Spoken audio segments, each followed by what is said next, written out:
And in the end, it really brought us much, much closer together rather than tearing us apart. Many of us here in the room tonight, practically everybody in the room tonight, I'm sure knows somebody who's facing a hardship financially, a hardship medically, a hardship with children, a hardship with shidduchim, whatever it is. They're all serious issues. I don't think one issue is less serious than another. I speak to all of you, including myself. We have to make a strong foundation, and that's the only way we'll be able to build up forward and be able to conquer whatever that is our troubles right now.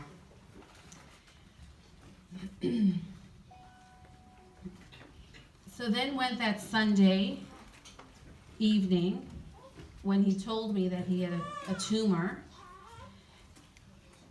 and he continued to tell me that he spoke to the doctors on the cruise. Again, I don't know when. I wasn't looking out for it, so if he told me he was going to make a phone call, I just said okay. And he told me that chemo is scheduled for Friday. I looked at him, I said, Friday? Friday is our anniversary. That's how we spend Friday.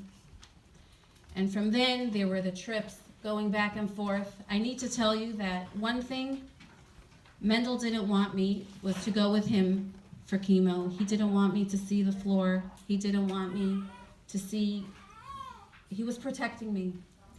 He was protecting me, and instead I hired a driver to take him back and forth every 2 weeks when he went. And in the interim, I was home with the kids. I was making Shabbos. Shabbos was very, very special in our house. We always had company, the kids singing, Torahs. Food was a big thing in our house, and it was something really special, and it was something that I didn't want to change. On the other hand, I encouraged Mendel's friends, once they started getting the whim of things, friends, family, our house was always open at one time, at any time. I do remember clearly telling him, Mendel, I see that Baruch Hashem, you're very well liked, and you have a lot of friends coming, a lot of neighbors, a lot of family. But I want to hang on to that us time, to that time that is just us and nobody else. So I said to him, do me a favor.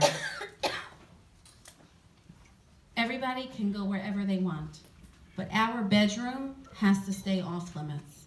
And that's us time. We can talk privately, we could cry privately, we could do whatever we want, but I don't want anybody in that room.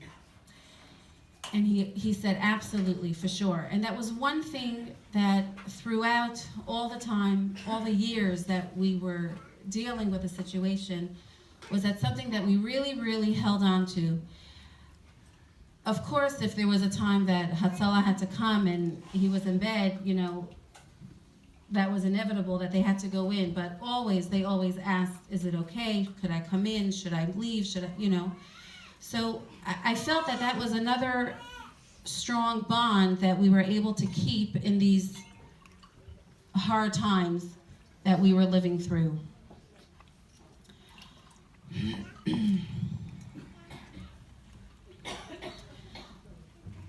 A couple weeks into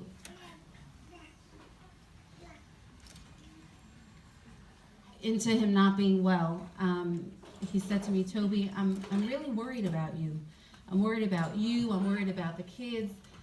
I'm just worried that we shouldn't fall apart and we should just be able to do whatever we need to do. So I said, no, what are you talking about? I'm working. I'm putting up a whole big front and saying, I'm working full time. I'm able to take care of the kids. This one has this program, that program. And he's like, no, but Toby, I see you're worried. I see something. I said, it's getting hard. It's getting hard. What could I say? I have to take care of him. I'm taking care of my kids. And it's a juggling act. So he said to me, if there's one thing that could be helped, that I could help you with, What could it be? And I didn't know what to say. I didn't know how to react because I wanted to say, well, I wish you weren't sick, but I couldn't say that. So a couple days earlier, actually, a very close friend, a neighbor of mine, called me up and said to me, Toby, a lot of my friends, a lot of my neighbors are calling me and saying, how can we help them? And I want to ask you, how could we help you? So I said, honey, I don't know what to say. I don't know what to say. So she said, if we made a rotation of making suppers, would that help you? I said, you know, my kids are little. It's not fair if somebody's making supper and then my kids aren't going to eat what they make. So she says, I have a better idea. Give me your recipes. Give me your recipes.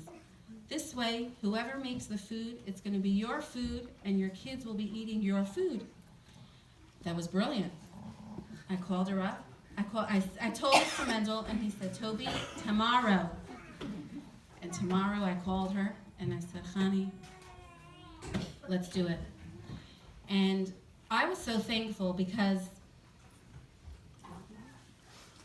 chemo does a lot to a person.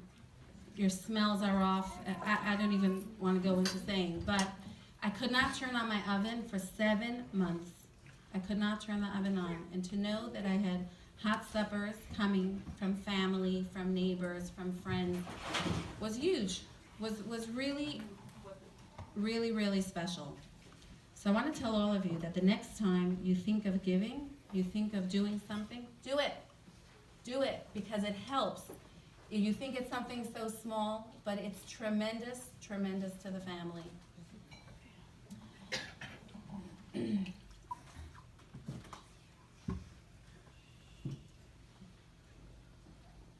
I realized once we started getting suppers and once people were constantly calling, constantly checking in on us, I felt loved. I felt that we were in it together as a community, together as a family.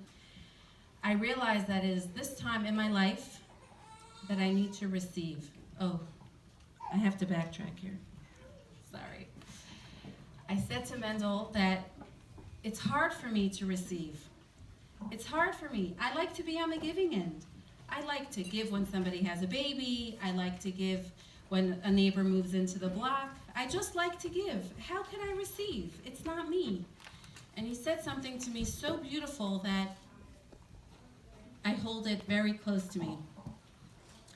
He said to me, Toby, there are times in life that people give, and there are times in life that people receive. If a person receives beautifully and happily, it's as if they gave. And every time I received a supper, I said thank you. Sometimes, honestly, I was embarrassed to go to the door, and I made my kids go to the door. But I realized that these people who were making suppers for us were so happy to be able to help us, to find a way to help us, that I felt like I was giving. And that's something that really, it impacted me. So that's why I'm saying that if you want to give, or you feel that you need to give to somebody, give it. Give it, because the people receiving it are going to be so happy, and the two of you will be happy together.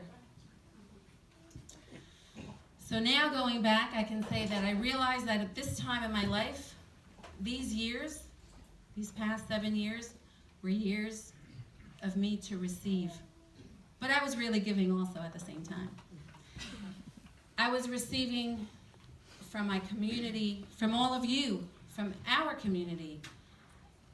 I was receiving, my kids were receiving from Bikur Chaylim, from family, from close friends. Every time a situation popped up that we didn't know how we were going to make it through, all of a sudden that surprise phone call came, all of a sudden that surprise visit came, and things were going smoothly. Things were going smoothly, and the school staff